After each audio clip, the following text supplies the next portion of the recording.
what's up, guys? Welcome back once again. It is me, MOLT. So happy to be here with you guys. Today we are playing some more Clash Royale. A lot of you guys have figured out how to play it if you're on iOS. If you have an iPhone, any of you can play it. Just Google it, okay? All you need is a Canadian iTunes account or New Zealand, whatever. Google it, you can do it. If you're on Android, I don't know when it's coming out for you guys, but it will be there eventually. So, guys, we are at 1626. You can see that right now we are 15th in the world. We're doing okay. Jorge Yow's right there. Is that him? New YouTube videos. That's ridiculous.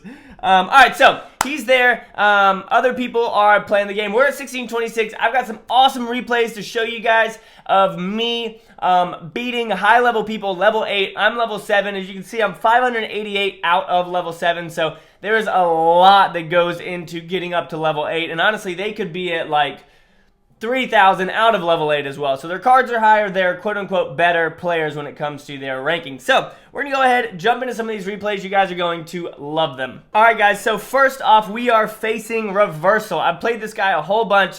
He's level 8. I'm level 7. His towers have more health. You can see right there. Mine are at 2184. His are at 2352. And they do more damage and stuff. So what I'm doing here, guys, this is my deck. I came up with this deck after like tweaking some things and figuring out what works, seeing what other people use, implementing those, blah, blah, blah, all this kind of stuff.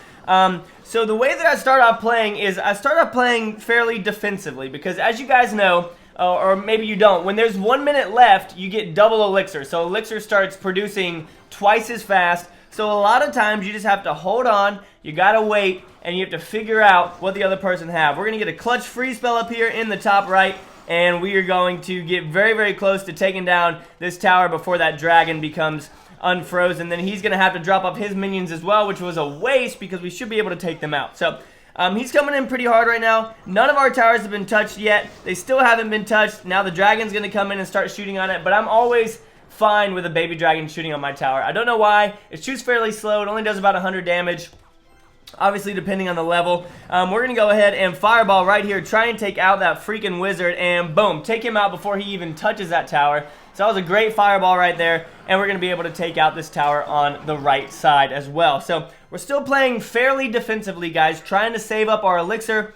Trying to see what he's doing. We're waiting on this. We're going to drop that skeleton horde behind him. We're going to freeze these guys right there before they even touch that tower. The reason I dropped the skeleton horde behind was because within a certain range, you'll see when you mouse over, you'll see an exclamation point above the troop. That means you're going to aggro them or you're going to make them want to attack you. If you drop them off behind you, they're going to have to turn around, go fight you, and then come back, which is really, really good. So now, sadly enough, I did miss that hog rider over there. I didn't see him.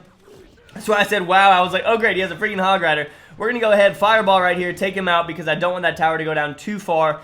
Now that I'm in the lead with double elixir time, I just got to play defensively. I had to protect my towers. Only one of them is down to like 1100, and there's not too much going on. So we're going to drop off our minions right here, and we're going to go ahead and go, boom, freeze that wizard, take him out. Oh, we almost took him out with the minions, but those clutch arrows. Then we're going to drop off those spear goblins, take him out, and now that other tower is very, very low, guys. So here we go. We're going to go ahead and, boom, drop off this skeleton army down on those troops right there and drop off the wizard. Not the wizard, the witch. He's going to take that tower out. I'm not too worried because his other tower is at 248. We'll go ahead and drop off a goblin barrel on that. He's probably going to arrow it, and nope, he didn't arrow it. He arrowed too late. That's what I'm talking about. And then we're going to freeze this guy over here on the right, and there's only a couple seconds left. Taking out level 8 Reversal. Now, I'll give him credit. He's beaten me a lot. He's definitely beaten me a lot. I'm still trying to figure out facing him and all that kind of stuff. So let's go ahead, head back here, and then we're going to jump into one more replay for you guys, all right? All right, so here's the next replay right here against Supernova. As you can see, he's level 8 as well. I'm still my lowly little level 7. He's ranked 14 in the world. I'm ranked 26.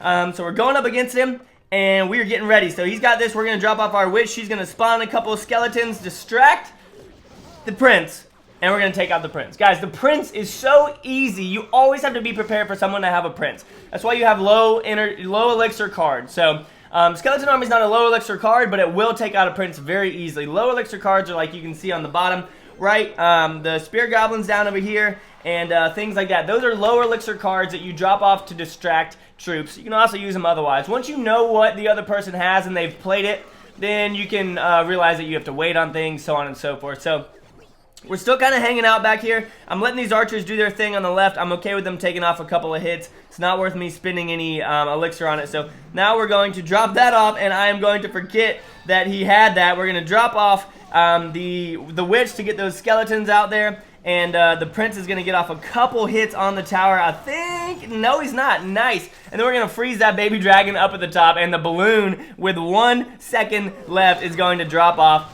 and take that out. So, we're doing good. We're doing good right now, guys. As you play, you can kind of guess the rotation that someone's going to use. We've got our minion horde over here. Minion hordes eat balloons alive. That's why I said thank you to him, because I just absolutely crushed that. And then our minion horde is going to get a little bit of damage over here on this other tower on the left side. So we're doing good, guys. He's gotten a couple ticks off on our towers, not too much damage. Again, you have to learn how to take damage sometimes. Like sometimes you got to give up a tower in order to get another one. So we're still just kind of hanging out, slowly waiting. We're going to drop off that and a fireball just in case he spawns anything. I did it a little bit early. You kind of got to delay it just a bit once you see what people are going to do. Now, here's the thing that sucks, is these skeletons on the left are going to do a lot of damage to my tower. So we're actually going to have to spawn the witch over there, take them out. But again, guys, y'all can see that skeleton army over there absolutely crushed that prince. Took him out super easy. We're going to take out the balloon. It's going to get 1 hit off on us.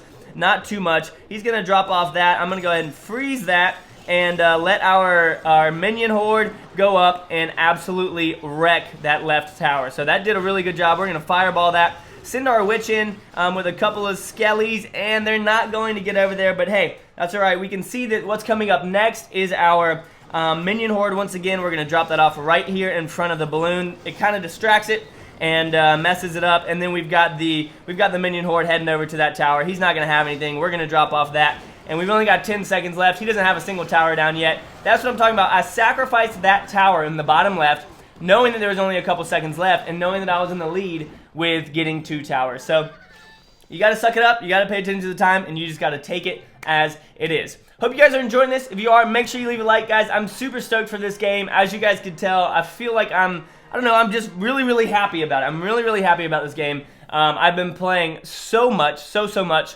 and learning. So I'm going to try and teach you guys strategies as much as you can. Obviously, we're still posting other games. That's never going to go away. Balloons is always going to be there. Honestly, this will most likely replace Clash on the channel, which I'm fine with, because this is like me growing into, or this is a very good transfer back into Clash for me. As you guys can see, it was fading away a little bit, but now we're heading back into it with this. So super stoked about it. I'm seriously so excited about this game. I hope you guys are as well. Thank you so much for watching. As always, make sure you keep calm and your Clash on. I'll see you on the next video. All right, peace.